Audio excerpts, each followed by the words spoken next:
저희 12월 14일 주일 예배 오신 여러분 한 사람 한 사람을 축복합니다. 저희 오늘 또 다 같이 예배 자리에 나아갈 때 예배를 열면서 다 같이 박수 치면서 신나게 찬양하시겠습니다.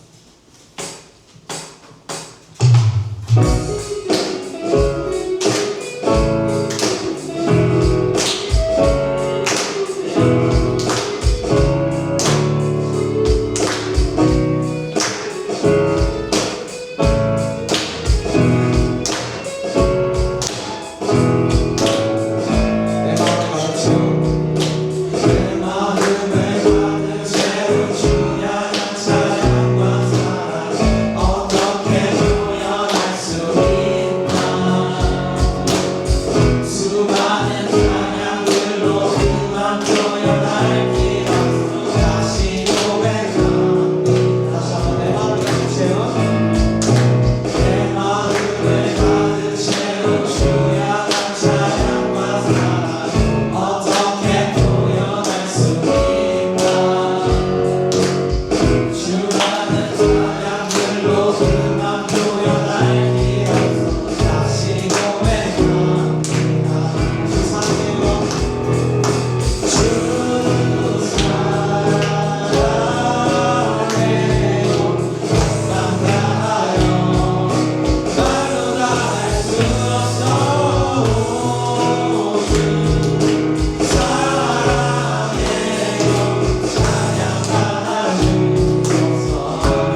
사랑해요.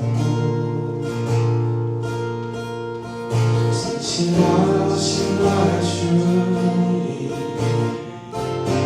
나의 삶 주님 안에 있네. 은혜들 아침부터 난 저녁까지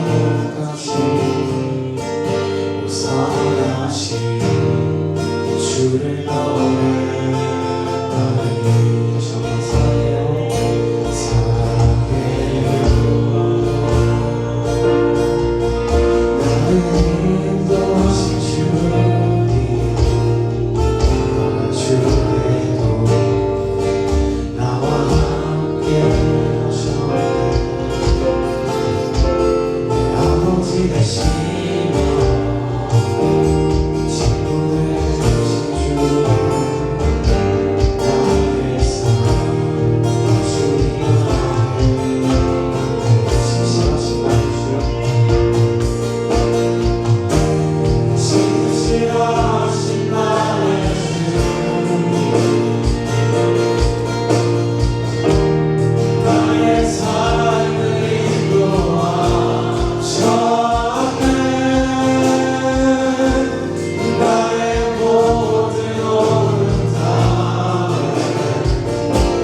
give my life and I surrender now. I give you everything.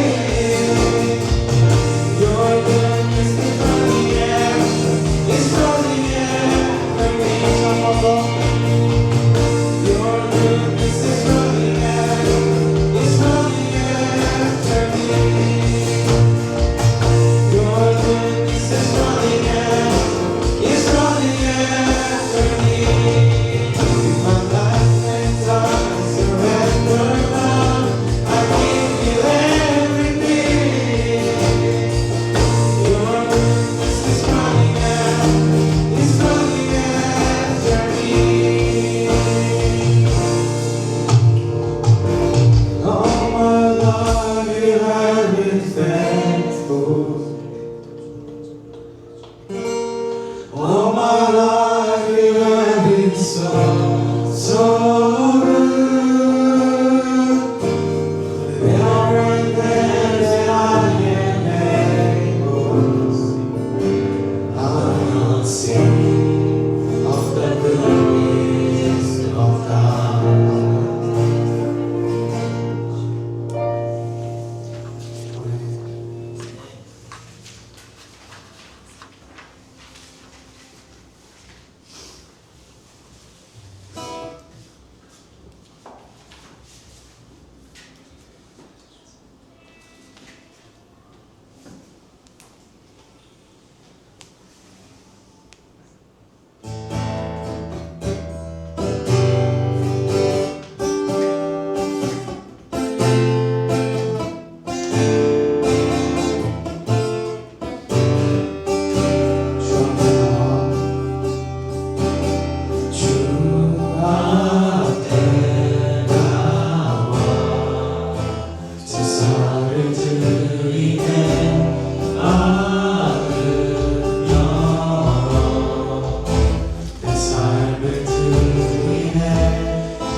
주시옵소서. 이 예배가 정말로 참되게 주님께 올라갈 수 있는 주님을 기뻐하게 하는 예배가 될 수 있도록 하여 주시옵소서. 주님, 저희 마음 주님께 드리기를 원합니다. 주님, 이 시간 주여 세 번 부르고 주여 간절히 부르시기를 원합니다. 주여,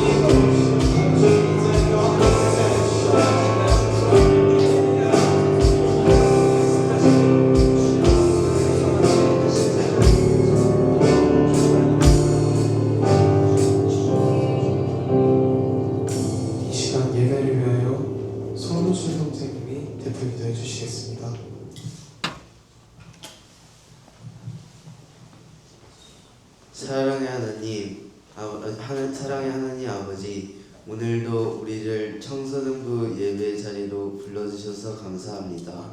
한 주를 지나면서 기쁠 때도 있고 힘들 때도 있는 우리를 하나님께서 다 알고 계심을 믿습니다. 말로 다 하지 못한 마음까지도 주님 앞에 올려드립니다.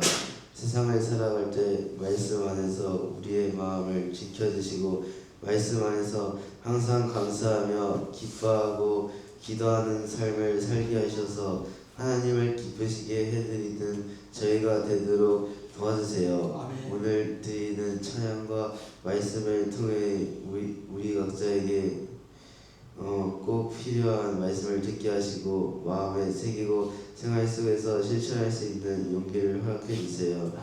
우리 모두가 하나님을 삶의 주인으로 모시고 하나님 안에서 바르게 자라가며 사랑과 믿음이 자라나는 청소년부가 되게 해주세요. 이 예배를 위해 말씀 전해주시는 선생님과 저희를 사랑으로 지도해주시는 모든 선생님들, 그리고 함께 예배드리는 모든 친구들을 위해 하나님의 은혜와 평안이 가득하게 하여 주세요. 이 모든 말씀을 우리 주 예수님의 이름으로 기도드립니다. 아멘.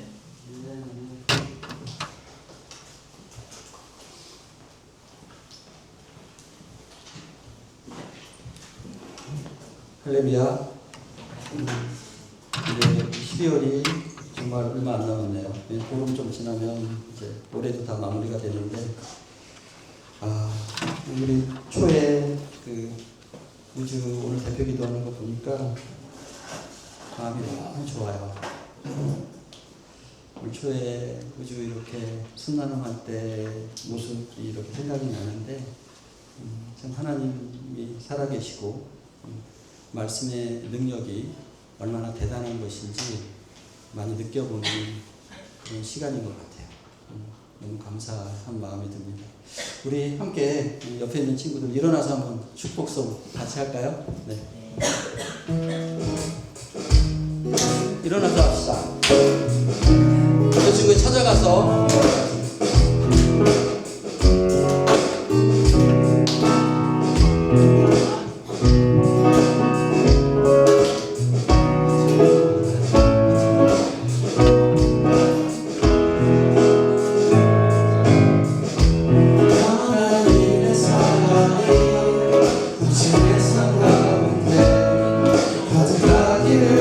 축복합니다.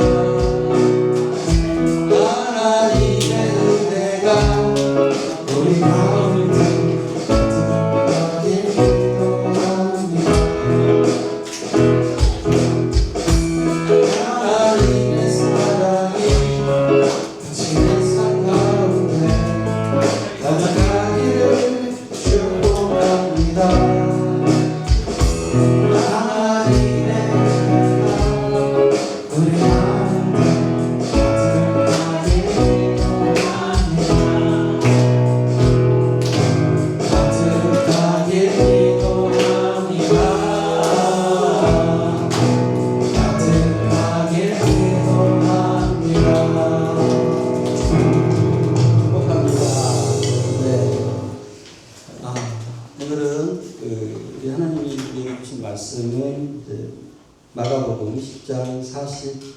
3절에서 45절의 말씀으로 말씀 전하려고 하는데요. 우리 복음공부에서는 대속이라고 되어 있어요.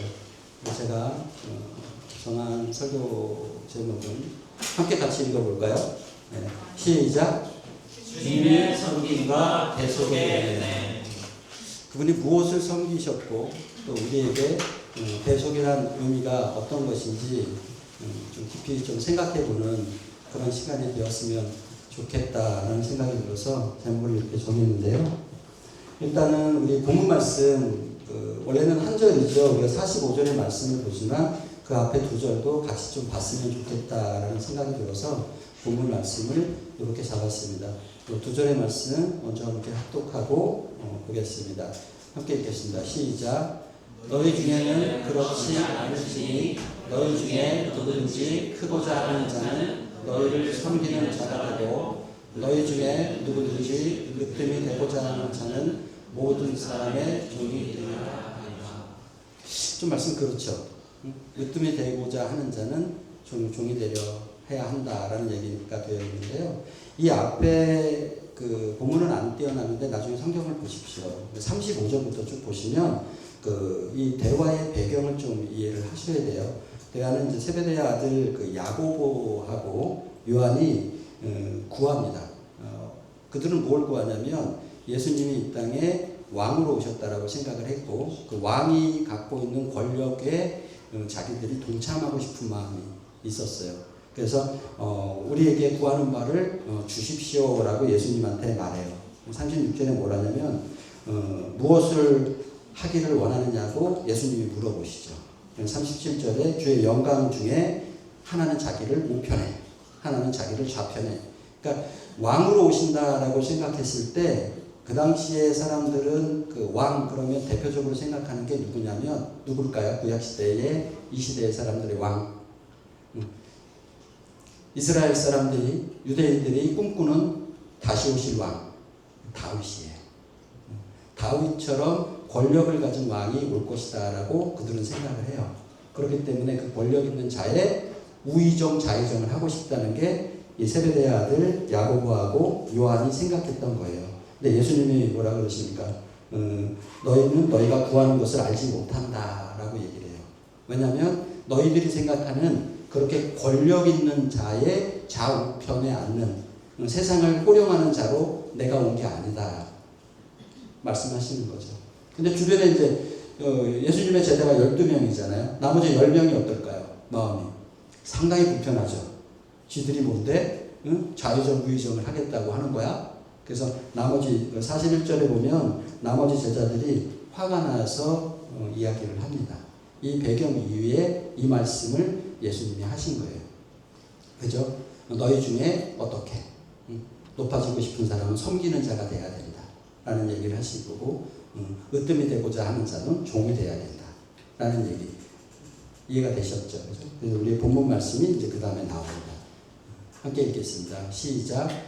인자가 온 것은 섬김을 받으려 함이 아니라 도리어 섬기려 하고 자기 목숨을 많은 사람의 대속물로 주려 함이니라. 그렇죠? 예수님이 이 땅에 오신 이유는 뭡니까? 대속물로 오셨다. 그러니까 왕으로 오셨다라고 안 하시고 나는 이 땅에 왕으로 왔다라고 얘기하지 않으시고 뭐로 오셨다? 대속물이 되려 하러 오셨다라고 하신 거예요. 그럼 대속이라는 말은 무슨 말입니까? 대속은 무슨 뜻이죠? 한자로는 대속할 때에 속량할 속이에요. 대신 뭐한다? 속량한다는 뜻이에요. 누군가를 대신해서 죄를 갚는다는 것이죠. 그래서 예수 그리스도가 이 땅에 오신 것은 죄인들의 죄값을 대신하시고 우리의 죄를 대신하시고 대속물로 오신 것이다라는 것이고 이것이 십자가 위에서 지내신 제사를 말해요. 구약시대에 흠없는 동물을 죽였던 제사를 신약시대에 예수님이 구약의 일을 성취하신 것이죠. 다시 이루신 거예요. 그래서 우리가 이제 이 대속에 대한 것들이 그럼 우리에게는 없는가? 우리는 누구의 형상과 누구의 모양으로 지어졌습니까? 하나님의 형상과 모양으로 지어졌어요. 물론 타락 이후에 우리는 어때요? 조금 왜곡되고 변질되고 깨어졌죠. 그러나 그 흔적들이 지금 많이 남아있어요. 그래서 조금 더 인간 안에서 선량한 사람도 있고 조금 더 금유람이 많은 사람도 있어요. 대표적으로 한번 예를 들어볼까요? 인간들 안에도 깨어졌지만 그런 게 있어요. 이제 우리 남자친구들이 많으니까 군대 가면 무슨 일을 해? 집단으로 뭐랍니까? 벌을 받기도 하고 집단으로 행군 같은 걸 하기도 해요. 그런데 보다 보면 나고하는 조금 연약한 동료가 있으면 그 친구의 짐을 메고 군장을 메고 완주를 같이 하는 병사도 봐요. 그죠? 자기 거 하나 메고 가기도 겁나 힘들잖아요. 그런데 다른 친구 거까지 업고 가는 그런 병사들을 보게 돼요.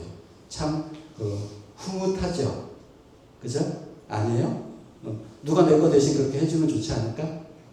무거워 죽겠는데? 그래요. 그게 전우회라 그러죠. 저는 학원을 하면서 많은 학생들을 가르치는 선생님들이 저 밑에 있어요. 근데 선생님들 중에 가끔 사람이다 보니 실수를 해요.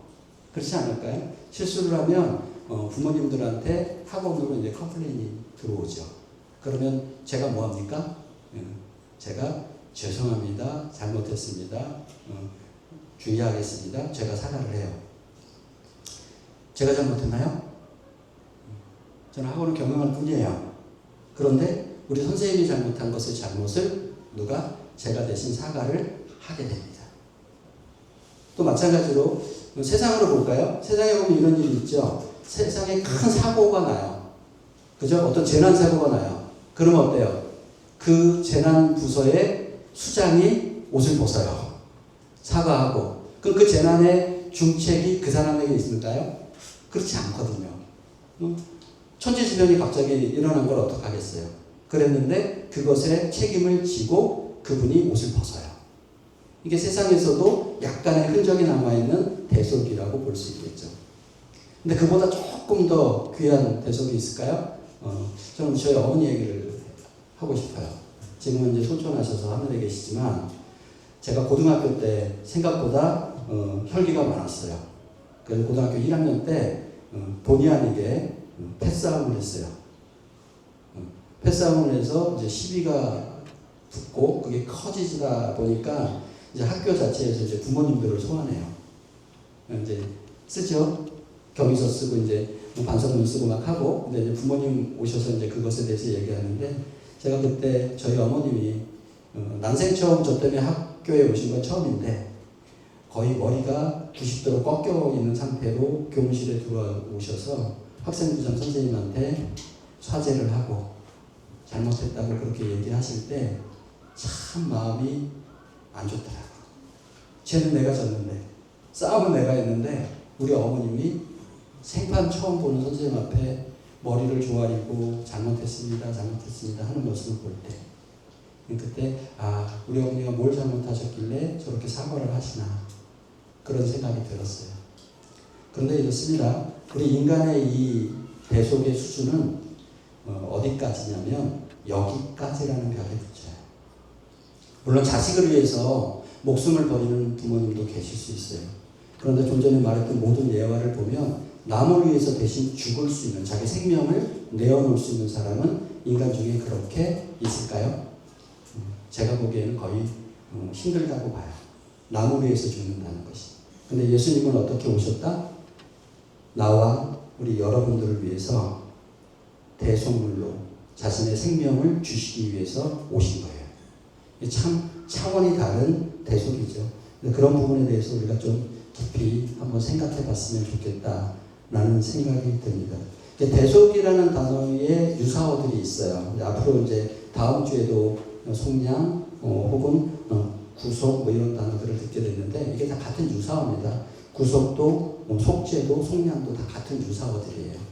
같은 개념들로 이어진 말들이다라고 보시면 되겠고요. 그래서 오늘 말씀드려야 되는 대속이라는 말씀은 크게는 그 제사를 지내는 용어이기도 하고 그다음 시정적인 용어이기도 해요. 구약에서는 제사를 지낼 때 흠없는 양을 혹은 소를 자기가 애지중지 길렀던 동물 중에 반드시 중요한 건 뭐냐면 흠이 없어야 돼요. 왜? 하나님한테 드리는 제물은 흠이 있으면 받으시지 않으시기 때문에 흠이 없는 동물을 대신, 왜 그렇게 했을까요? 왜 동물을 죽였을까요? 자기가 죽을 수는 없잖아요. 자기가 죽을 수는 없기 때문에 자기 대신에 내가 제일로 아끼는 흠없는 동물을 대신 나의 죄를 전가시켜서 내가 죽은 것으로 인정해 주십시오라고 하나님한테 제사를 지르는 거예요. 그게 구약의 제사법이죠. 그래서 제사를 드릴 때 이 흠없는 동물, 그런데 그 동물의 제사를 1년에 한 번씩 그렇게 드린다 해서 또 죄를 짓고 또 죄를 짓고 완전한 어떻게 됩니까? 죄사함을 받을 수 없는 인간의 연약함이 구약 전반적인 흐름에서 다 나타나요. 그게 안 되기 때문에 인간의 죄를 동물을 대신해서 해결할 수 없기 때문에 그래서 인간의 몸을 입고 예수님이 오신 것이죠. 우리가 생각할 때 이 구약에서의 동물을 잡는 방법, 제사를 드릴 때 본인이 직접 제사를 드리는 사람이 직접 제사를 드릴 수가 없어서 제사장이 필요했던 거잖아요. 그럴 때 어떻게 합니까? 저도 놀라웠던 것은 그 동물을 누가 잡아요? 본인이 직접 잡아요. 선생님은 어린 시절에 기르던 우리 동네에 사람들은 그랬어요. 기르던 강아지를 어느 날 여름에 다리 밑으로 끌고 가서 그 개가 없어져. 그리고 그걸 먹어요. 그런 사람도 있었어요. 충격적인가 봐. 개를 그렇게 식용으로 먹었어요. 근데 그것도 자기가 기르던 동물. 닭도 그래요. 여러분들 닭고기 좋아하잖아요. 그래서 직접 안 잡아서 그렇지 누군가 잡아서 먹는 거잖아요. 그죠? 근데 본인이 기르던 동물을 그렇게 죽여서 먹기도 했었어요. 잔인하죠. 그죠? 근데 직접 피를 보고 동물을 이렇게 잡을 때 마음이 어떨까? 정말 내가 아끼는 그리고 여태까지 이쁘게 키웠던 동물을 자기 스스로 이렇게 갑을 뜨고 피를 흘리는 모습을 볼 때 마음이 어떨까? 다시는 이 짓은 내가 안 해야지 이런 생각 안 할까? 그죠? 내가 내년에도 또 죽여야지 이런 생각을 할까? 그런데 인간은 다음에도 또 그러더라고요. 그래서 매번 그렇게 제사를 지내는 모습이 구약 전반적인 흐름에 나오죠. 근데 경제적인 부분에서는 어떤 노예를 자유케 하기 위해서 값을 대신 치르고 속량하는 것에 의미가 있는데 대표적인 영화는 배너라는 영화를 보면 이 부분의 내용이 좀 나와요. 혹시 배너라는 영화 본 사람? 배너를 보면 배너가 원래 그 죄가 없었죠. 근데 그 누이 동생이 그 지붕에서 벽돌을 실수로 떨어뜨린 걸 행군하는 그 장군의 근처에 떨어져서 뭐 이게 암살 계획이 있었다 해서 2명을 쓰고 가문이 몰락하잖아요. 노예로 팔려가요. 노예로 팔려가는 중에 예수님이 쓰러져서 목마른 자에게 물 한 바가지를 갖다 주는데 그 물 한 바가지를 주고 물을 막 먹고 쳐다본 분이 예수님의 얼굴이 나오진 않아요. 배너에서는 예수님 얼굴이 안 나와. 그런데 이렇게 쳐다보면서 그분을 보는 마지막 예수님이 십자가에 달리기 전에 십자가를 지고 골고다 언덕을 가실 때 쓰러지실 때 배너가 그 사람에게 물을 갖다 줘요. 예수님한테. 그러면서 그분의 얼굴을 보면서 깜짝 놀라죠. 자기가 노예로 팔려갈 때 물을 줬던 그분이 이분이라는 걸 알고 나서. 그때 어떻게 나오냐면 그 노젓는 평생 노젓다가 죽는 벌을 받아요. 배너가. 근데 그 해군 장군의 배가 전투에서 침몰할 때 그 장군을 구해줘요. 그리고 그 장군은 전쟁에서 졌는 줄 알고 자기 스스로 죽으려고 하는데 죽지 못하게끔 말려요. 근데 알고 보니까 승리했던 거예요. 그래서 다시 금이 환영하거든요. 그때 배너에게 반지를 끼워줘요. 그 로마 시대 때 보면 그 양자로 삼는다는 거 우리 본 공부할 때 배웠죠. 그죠? 그렇게 신분이 다른 사람에게 자기 가문을 이어가기 위해서 양자로 삼아요. 우리나라 조선시대도 그렇죠. 내시들 가문을 이어가기 위해서 똑똑한 사람들을 그렇게 하듯이 그 로마 시대도 그래요. 혈통이 우리가 알고 있는 시저도 양자예요. 양자들을 똑똑한 사람은 자기 가문에 대를 잇는 사람으로 해요. 그래서 대표적으로 이렇게 반지를 끼워줘서 이 사람이 내 후계자라고 인정을 하면서 신분이 회복되는 그런 이야기들, 그러니까 성경적인 이야기들을 담고 있는 게 배너라는 영화여서 시간 되시면 한번 보시면 좋아요. 그래서 배너라는 영화를 이렇게 좀 보면 좋겠다. 그래서 우리가 생각하는 것보다 이 흠없고 점없는 동물을 죽였던 이 그 제사적 방법과 그다음에 이 경제적 방법, 내 죄값을 대신 누군가 돈을 치르고 나를 자유민이 되게 만들어주는 것, 이것이 속량이다, 그 죄사함이다라는 것에 대해서 좀 생각을 좀 해봤으면 좋겠다. 이게 경제적인 의미를 갖고 있습니다. 다음 주에 하실 그 말씀 중에 이제 속량이라는 단어는 어떤 뜻이냐면요. 속죄할 속에 어질 양이에요. 속전, 몸값을 치르고 자유민이 되게 해주시는 게 속량입니다. 마찬가지로 이것도 다 예수님이 우리에게 사단의 압제에 있었던 우리를 구원하시기 위해서 하신 일이죠. 그 구약에서의 제사는 죽음, 구약에서의 제사자의 죽음 자체를 제물의 죽음으로 대처한 것이시죠. 그래서 흠없는 동물을 죽였는데 왜 그러면 인간의 제사를 받을 수는 없었을까요? 구약에서 혹시 인간의 제사를 받을 수 없었던 이유를 알까? 구약에서는 인간 왜 그러니까 동물을 죽이고 왜 인간을 죽이지 않고 인간을 다른 선량한 인간을 제물로 죽일 수 있었을 텐데 인간을 하진 않았을까? 이 땅에 죄 없는 인간은 하나도 없기 때문에 죄가 없는 인간이 없기 때문에 구약의 인간의 제사를 드릴 수 없는 거죠. 그걸 받을 수 없으신 분이시고 죄 있는 동물을 받을 수 없는 거니까 죄가 없는 인간이 구약에 없었다. 이제 좀 이따 이제 우리 말씀 보면서 성경의 말씀이 많이 나와 있는 내용이죠. 그럼 신약에서의 예수님의 죽음은 어때요? 우리 인류를 대신하시고 대표하는 겁니다.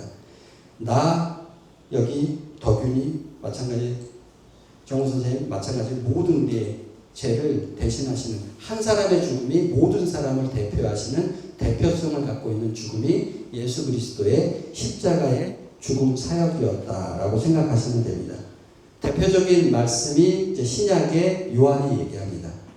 요한이 세례를 받으러 나오시는 예수님을 보고 이렇게 말을 하죠. 구약의 이야기를 이렇게 합니다.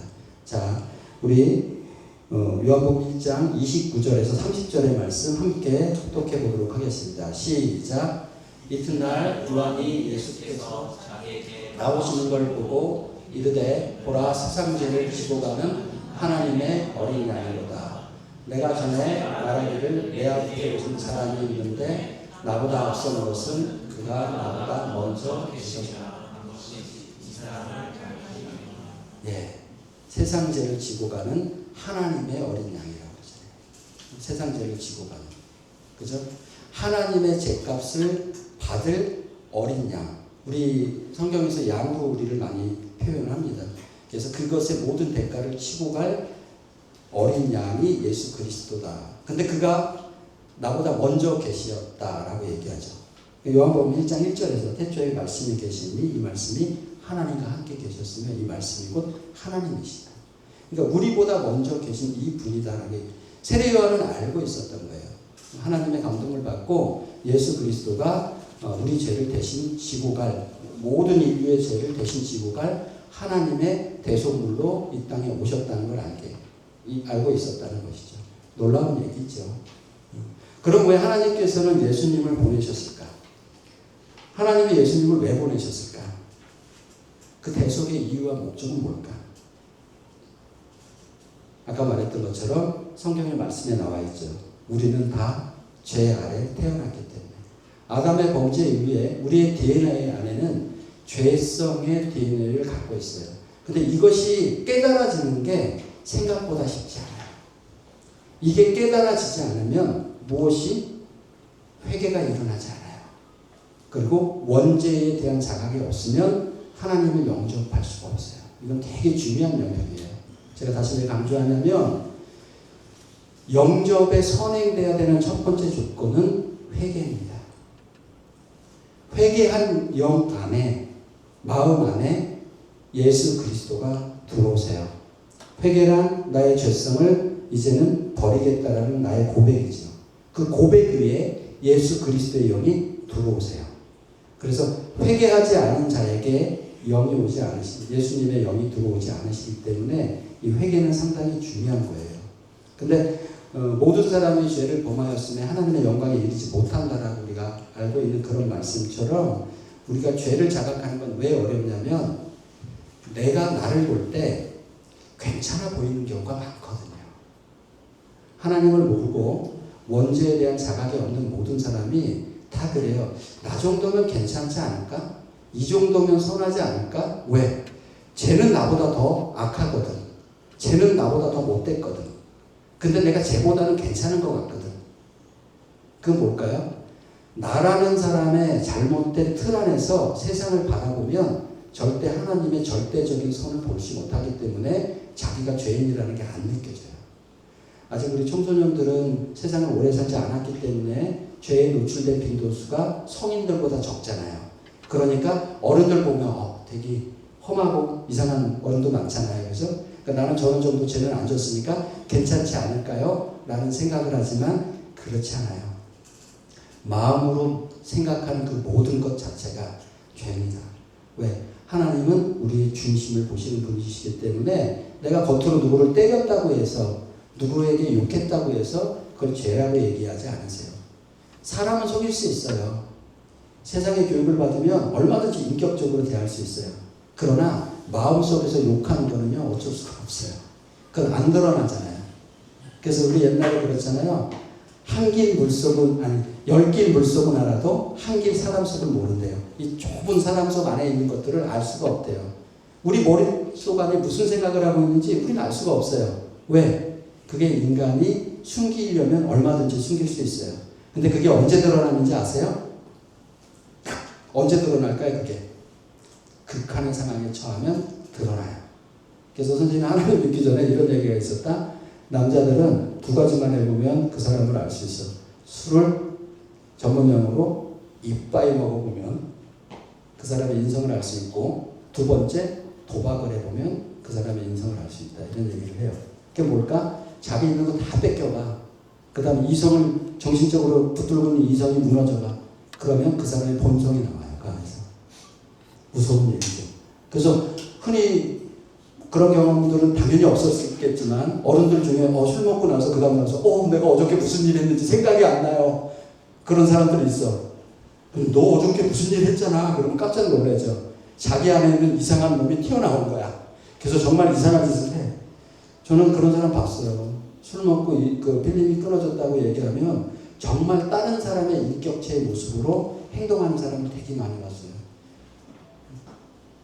너무 섬찟한 모습으로 변해요.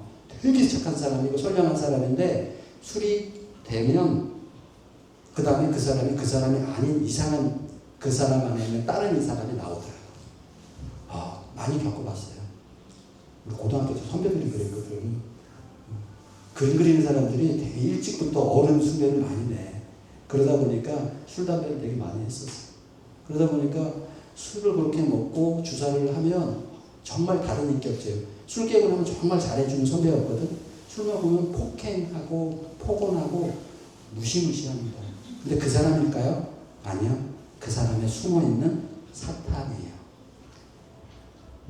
술을 이빨을 다 먹어봐야 될까? 그걸 알아보려면 마찬가지로 자기 경제적인 것을 잃어버리면 눈이 돌아가요. 처음에 이렇게 조금씩은 베푸는 건 가능해요. 그런데 자기 전 재산이 날아갈 것 같이 되잖아요. 그러면 눈이 돌아요. 그래서 별의별 짓을 다 해요. 그게 인간의 모습입니다. 우리 말씀 보겠습니다. 로마서 3장 9에서 12절의 말씀이에요. 9에서 10절, 11절까지 있는데 함께 읽어보도록 하겠습니다. 시작. 그러면 어떠하냐? 우리는 나으냐? 결코 아니라. 유대인이나 헬라인이나 다 제하여 있고 우리가 이미 선언하고 기록된 바 의인이 없나니 하나도 없으며 깨닫는 자도 없고 하나님을 찾는 자도 없고 다 치우쳐 함께 무익하게 되고 선을 행하는 자는 없나니 하나도 없도다. 자, 볼까요? 우리는 나으느냐? 바울이 얘기합니다. 우리도 똑같아요. 우리도 고고한 척하고 우리도 죄가 없는 척하고 여기 정말 한 번도 죄를 안 진 사람들처럼 그런 표정으로 나를 쳐다보고 있잖아요 지금? 그런가요? 그런데 그렇지 않아요. 저도요 많이 죄를 졌던 사람이고 그것을 벗어버리고 경악하는데 내가 죄인이구나. 내가 주인이 되고 싶어서 내 마음대로 살고 싶어서 하나님을 떠났던 죄인이라는 것이 느껴졌을 때 진짜 미쳐버리는 줄 알았어요. 내가 이런 존재구나. 나름 착한 척, 착한 줄 알고 착각하고 살았는데 알고 보니 그런 존재가 아니더라고요. 유대인이나 헬라인이나 하나님을 믿는 사람이나 안 믿는 사람이나 똑같다는 거예요. 다 죄 아래 있다는 거예요. 어떻게? 기록된 바 의인은 없다잖아요. 하나도 없대잖아요, 이 땅에. 그래서 이런 말씀을 듣고도 깨닫는 사람도 없고 하나님을 찾는 사람도 없대요. 그래서 다 치우쳐서 자기가 각자의 옳은 의견, 지난주에 우리 조용훈 선생님 설명해 줬죠. 그죠? 사사기 얘기. 사사기 21장 맨 마지막 절이 각자의 소견에 옳은 대로 행동하였다라고 얘기되어 있어요. 하나님의 영에 영접받은 사람조차도 그렇게 선량하다라고 자기 스스로 착각하고 살아가는 것이 인간의 모습이다라는 거죠. 그래서 선을 행하는 자는 없다. 나는 선생님 저는 선하게 사람들한테 도우고 그랬는데요. 그것이 자기라는 기준에서 일하는 거죠. 하나님의 절대선을 충족할 수는 없다는 겁니다. 예수님이 대속하신 그 결과가 뭡니까? 이렇게 해서 우리가 이러한 존재인데 예수님이 우리의 죄를 대속하셔서 어떤 것을 해주시기 위해서 그러셨는가? 우리 골로새서 말씀 보겠습니다. 이거 다시 볼게요. 그래서 이렇게 되어 있습니다. 결론이 함께 읽겠습니다. 시작. 모든 사람이 죄를 범하였음에 하나님의 영광에 이르지 못하더니. 여기서 우리 하나님의 영광에 이르지 못한다라는 얘기는 뭐냐면 하나님의 영광스러운 모습을 우리를 통해 나타낼 수 없다는 얘기예요. 영광에 이르지 못한다는 얘기는.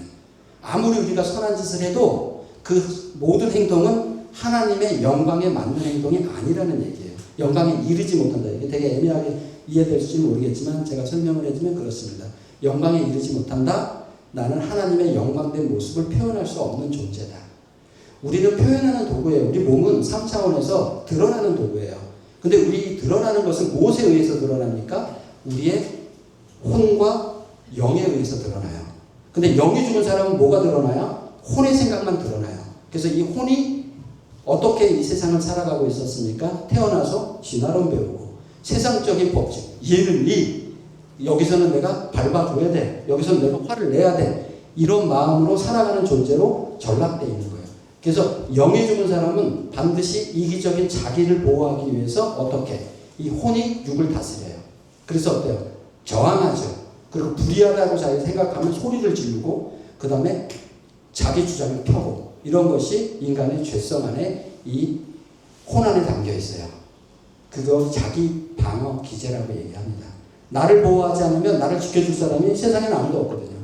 그런데 하나님의 영이 쑥 들어오잖아요. 그러면 이제 이 혼이 어떻게 됩니까? 이 영에게 자꾸 여쭤봐요. 이럴 때는 어떻게 해야 합니까? 이건 어떻게 해야 합니까? 그래서 영에서 해석되는 마음을 받아서 이 혼이 몸을 통해 행하면 이것이 하나님의 영광이 나를 통해 나타나는 거예요.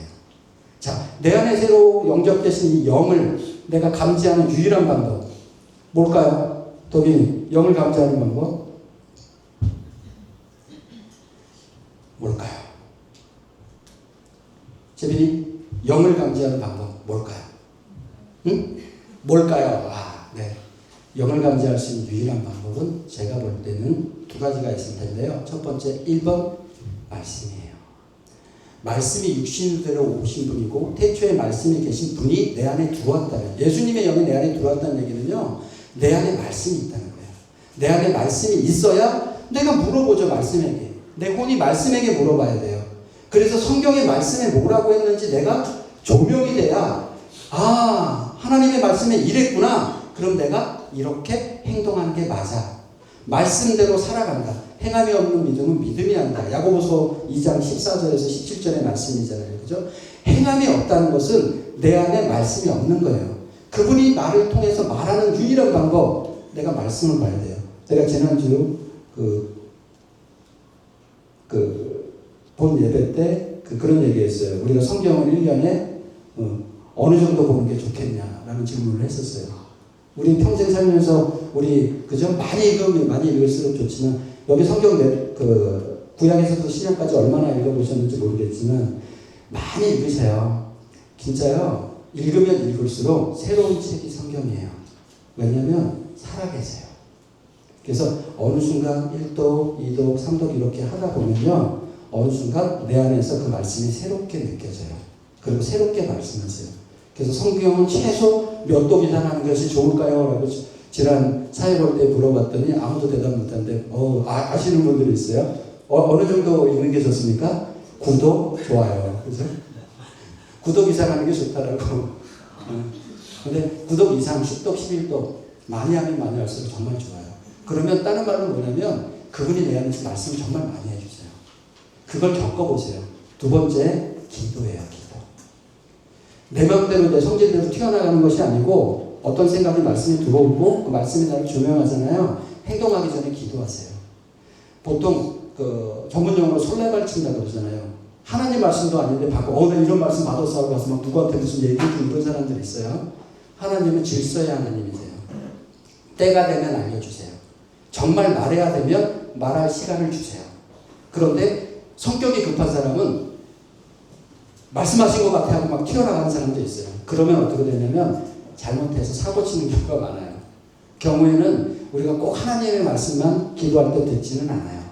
하나님 말씀 아닌 다른 영의 말들도 이 땅에는 많이 떠돌아다니고 있고 또 내 안에 있는 생각들도 떠돌아다니기 때문에 이것들 중에 자칫 잘못하면 내가 옳은 대로 그걸 붙드는 경우도 있어요. 이게 하나님 말씀이에요. 그래서 검증하셔야 돼요. 보통 대부분 하나님은 어떤 마음을 주시면 2번 이상 확증하셔요. 정말 이렇구나 라는 마음이 2번 이상 확증이 되면 그게 하나님이 말씀하시는 경우가 많기는 해요. 근데 대부분 불편한 것들을 많이 시키잖아요. 하나님이. 하기 싫은 것들. 그런데 그것을 할 때 하나님의 영광을 이루지 못하는 게 아니고 하나님의 영광을 나타내는 존재로 우리가 변화가 돼요. 그렇게 하나님을 나타낼 때 그건 누가 알아요?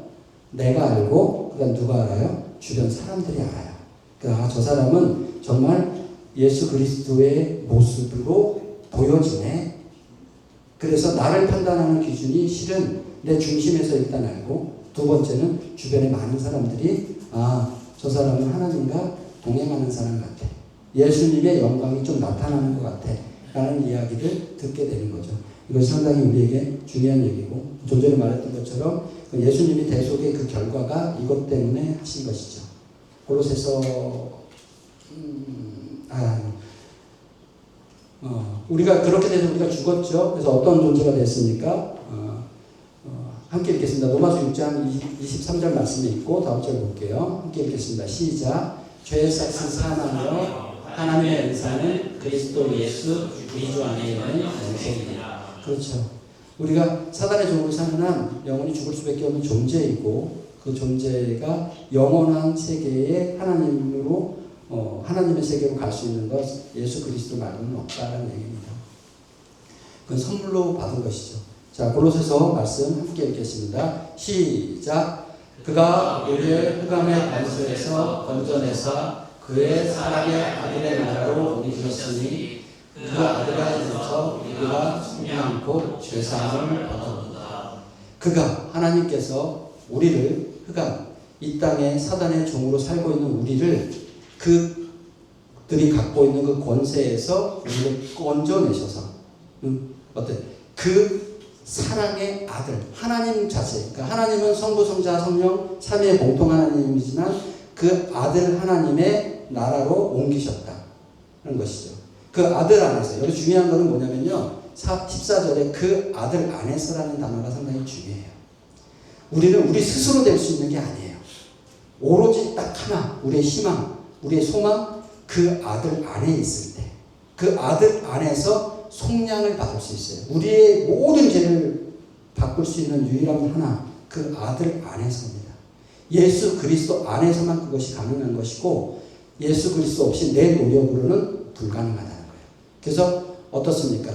은혜로 구원을 받았다라고 얘기하는 것은 내 노력이 아니고 예수님이 내 안에 들어오시는 그 행위만으로 우리가 구원을 받았다는 거예요. 이해가 되시죠? 그죠?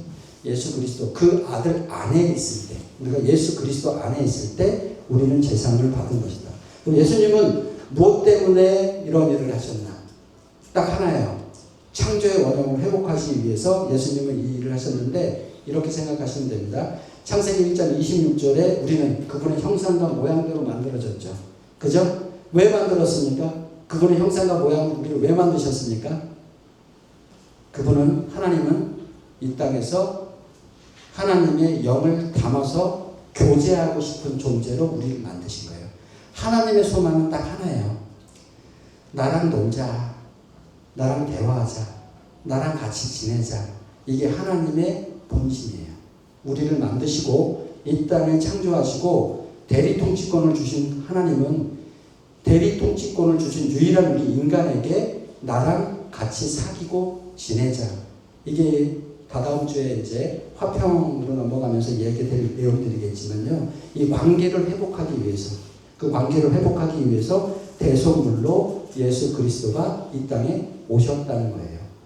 대표적인 말씀을 4개 정도 보겠습니다. 자, 고린도후서 5장 21절의 말씀입니다. 이것 때문에 오신 겁니다.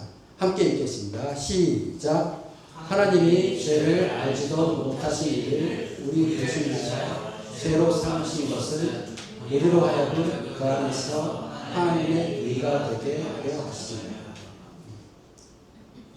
무엇을 위해서? 죄를 알지도 못하는, 하나님 자신은 죄를 알지 못하시는 분이죠. 근데 뭐하여서? 우리를 대신하여 죄로 삼으신 거예요. 죄가 없으신 그분을 우리를 대신해서 죄로 삼으시고, 무엇 때문에? 우리로 하여금, 또 나오죠. 그 안에서 예수 그리스도와 함께 됨으로써 하나님의 의가 되게 하려 합니다. 여기서 중요한 하나님의 의. 우리가 생각하는 의로움은 많이 왜곡되어 있어요. 아까도 말했듯이 나라는 기준 안에서 생각하는 의는 나라는 한계선에서 부딪히지만 하나님의 의는 경계가 있습니까? 하나님의 속성을 보면 어떻습니까? 영원 불변하신 분이죠. 그죠? 하나님은 한계가 없으신 분이에요. 불변하시는 분이에요. 과거, 현재, 오늘, 미래까지 다 존재하시는 분이고 절대적인 의. 그래서 하나님의 의가 되게, 그러니까 나의 의가 되는 것이 아니고 내 안에 들어오신 하나님의 의가 내가 돼야 돼요. 그래서 나의 선이 아니고 나의 금율이 아니고 하나님의 선과 의가 될 수 있는 사람으로 변화되게 하기 위해서, 그래서 예수 그리스도가 오신 것이다 라고 얘기를 하십니다. 하나 또 볼까요? 베드로전서 2장 24절의 말씀은 이렇게 되어 있습니다. 함께 읽어볼까요? 시작. 치 나무에 달려 그 몸으로 우리의 죄를 담당하셨으니 이는 우리를 죄에 대하여 죽고 의에 대하여 살게 하려 하십니다. 그가 채찍에 맞음으로 너희는 마음을 얻었나니. 좀 전의 말씀에도 말씀드리고 지금도 마찬가지로 의라는 단어가 나오죠. 항상 중요하게 우리로 죄에 대하여 죽고 과거에 살았던 사단의 종으로 살던 그것이 죽고 하나님의 의가 되게 하기 위해서 예수 그리스도가 오셔서 뭐 하셨다? 그가 채찍에 맞고 그것을 대속하셨다는 이야기를 베드로서에서도 명확하게 이야기하고 있습니다. 죄를 감당하기 위해서 오신 것이죠. 다음 우리가 암송하면서 배웠던 말씀이에요. 이사야서 53장 5절. 너무나 잘 알고 있는 말씀이죠. 함께 읽겠습니다. 시작. 그가 찔림은 우리의 허물 때문이요 그가 상함은 우리의 죄악 때문이라. 그가 징계를 받음으로 우리는 평화를 누리고 그가 채찍에 맞음으로 우리는 나음을 받았다. 그분이 그럴 이유가 전혀 없었잖아요. 죄도 없고 흠도 없는 그분이 무엇 때문에? 우리의 모든 것을 대신 하시기 위해서, 죄를 담당하기 위해서 오셨다는 거죠. 그래서 이렇게 이분이 우리를 위해서 하셨다. 무엇 때문에? 우리가 타락한 본성의 허물 때문에. 그래서 우리의 본성의 인간이 십자가에서 예수 그리스도가 죽을 때 함께 죽지 않으면 거듭날 수가 없어요. 1차적으로 십자가에서 죽는 칭의의 은혜가 있어야 됩니다. 칭의란 무엇입니까? 내가 죄인이라는 것이 느껴지고, 그래서 철저하게 나의 죄성을 회개하고 예수 그리스도를 내 주인으로 받아들이는 행위, 그게 칭의 십자가의 연합, 영적 거듭남, 중생 다 같은 말이에요. 그렇게 한번 변화가 된 사람은 그러면 이제는 나는 영원히 의롭게 살 수 있습니까? 아니요. 사단은 그렇게 수가 낮거나 단순한 존재가 아니에요. 사단은 6,000년이 넘는 세상을 이 땅을 지배하고 살았던 존재이고 우리에 대해서 많은 것들을 알고 있어요. 우리 각자, 우리 형제들, 우리 학생들 마음속에 연약한 부분이 뭔지 잘 알아요. 그래서 계속 공격해요.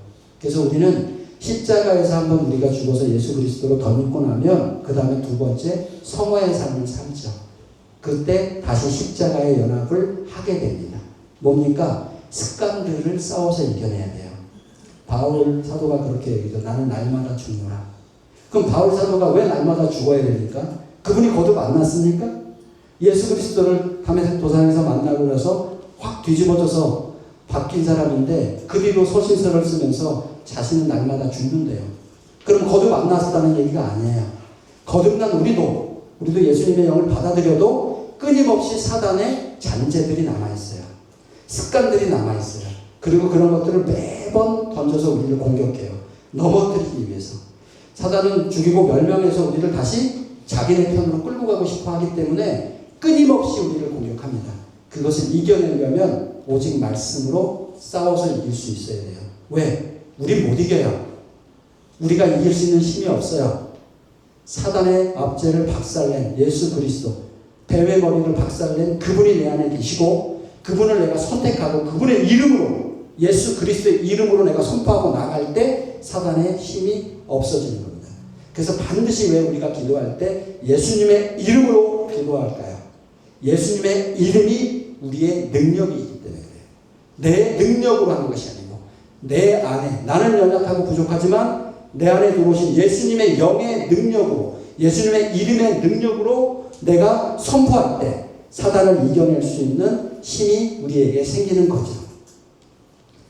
그래서 기억하셨으면 좋겠어요. 우리에게 있는 무기, 예수님의 이름.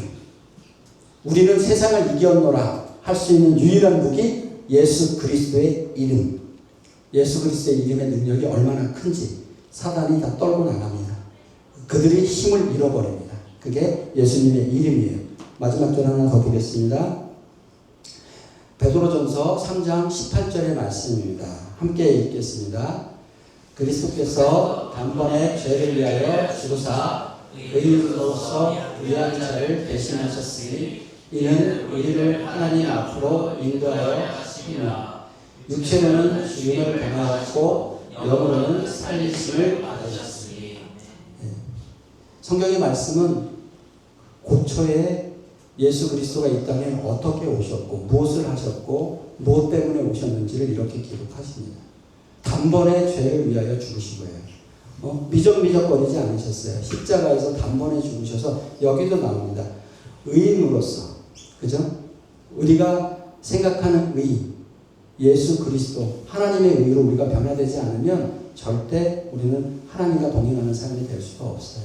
그러니까 육체로서는 죽임을 당하였고 영으로서는 살리심을 받으셨다라고 얘기하죠.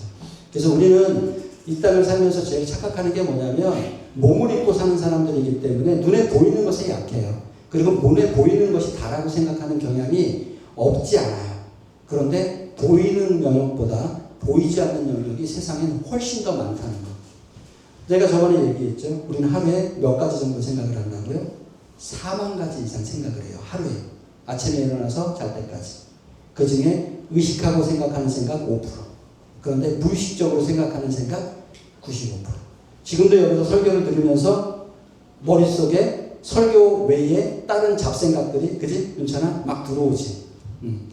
왜? 사단은 그러한 생각을 던져요. 왜? 하나님의 말씀을 붙들지 못하게 하기 위한 것이 그들의 전략이기 때문에. 그래서 숱하게 들어와요. 많이 겪어보죠. 그래, 결심했어. 그러면 내가 성경을 좀 볼 테야.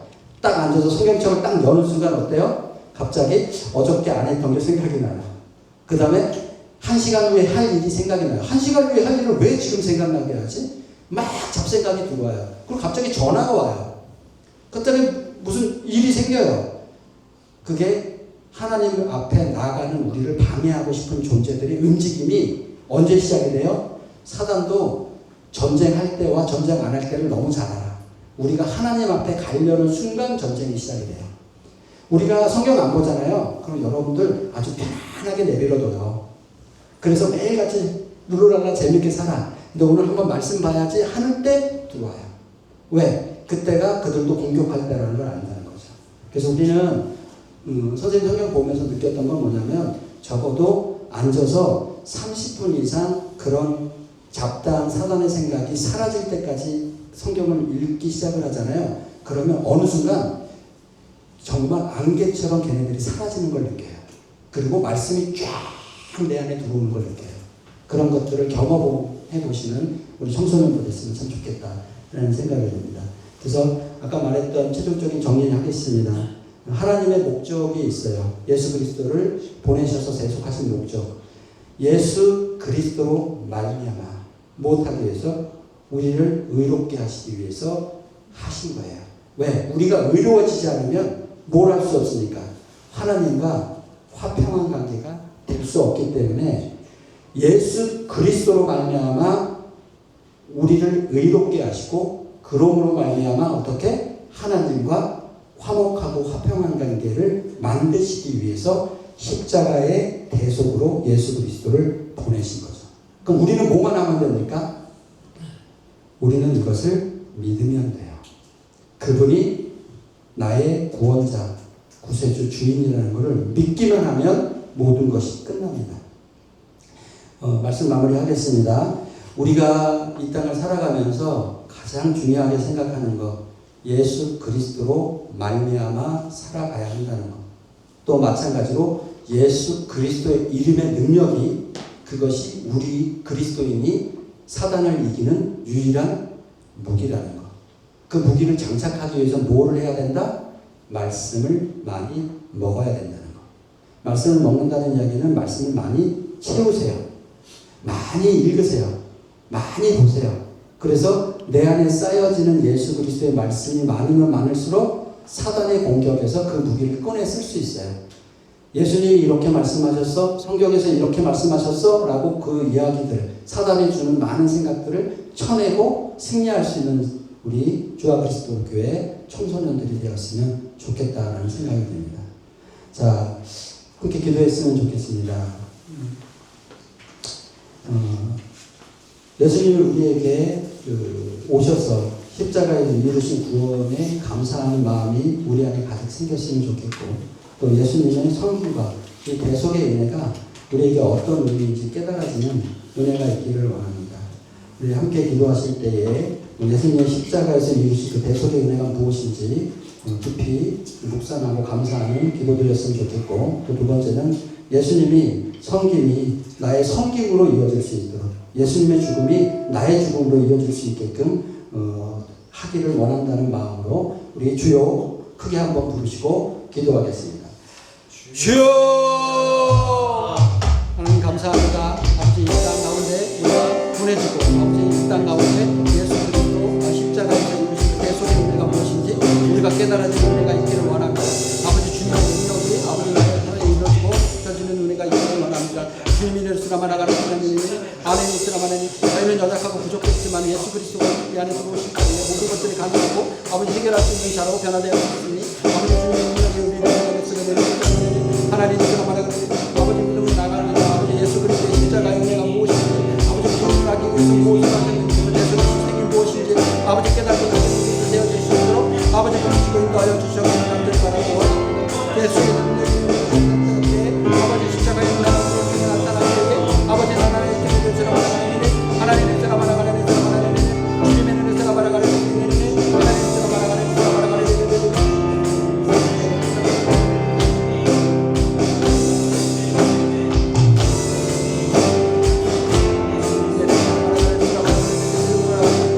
아버지 주시고 인도하여 주옵소서.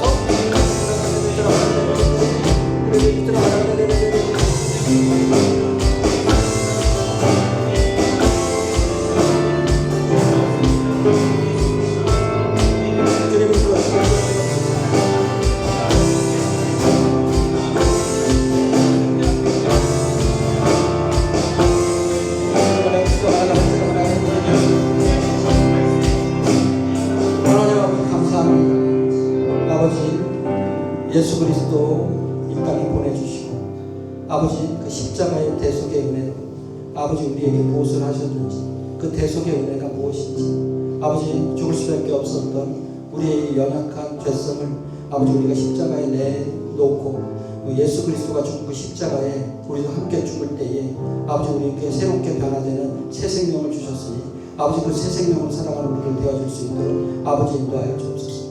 예수 그리스도 아버지 이 땅에 오셔서 인간으로 할 수 없는 그 많은 것들을 신의 인간의 몸으로 감당하시고 아버지 그 섬겨주신 그 모든 것 때문에 우리가 살았음을 아버지 고백합니다. 아버지 예수 그리스도의 그 살아나심과 함께 우리도 연합되어 살아나는 자들 될 수 있도록 아버지 인도하여 주셨고 아버지 예수 그리스도의 살아나심과 함께 아버지 우리도 똑같이 그분의 영광을 나타낼 수 있는 존재로 변화되어서 아버지 이 땅을 살아가는 그 동안에 사단의 공격이 끊임없이 계속 이어질지라도 아버지 언제나 주님의 말씀을 선택하는 우리들 되어줄 수 있도록 주님이 인도하시고 이끌어 주옵소서. 거룩하신 주님만을 찬양합니다. 우리 주 예수 그리스도의 이름으로 감사하며 기도합니다. 아멘. 네, 우리 주기도문으로 예배를 마치도록 하겠습니다. 자, 함께 주기도문 하겠습니다. 하늘에 계신 우리 아버지, 아버지의 이름을 거룩하게 하시며 아버지의 나라가 오게 하시며 아버지의 뜻이 하늘에서와 같이 땅에서도 이루어지게 하소서. 우리에게 양식을 주시고 우리가 우리에게 잘못한 사람을 용서하여 준 것 같이 우리의 죄를 용서하여 주시고 우리를 시험에 빠지지 않게 하시고 악에서 구하소서. 나라와 권능과 영광이 영원히 아버지의 것입니다. 아멘. 네, 구호할까요? 자, 오른손 이렇게 한번 딱 드시고 자, 힘차게 구호하시고 정말 이 구호가 내 삶의 생명이 된다라는 느낌을 가지시고 자, 제가 선창하겠습니다. 자, 우리의 주인은 오직 예수. 네, 수고하셨습니다.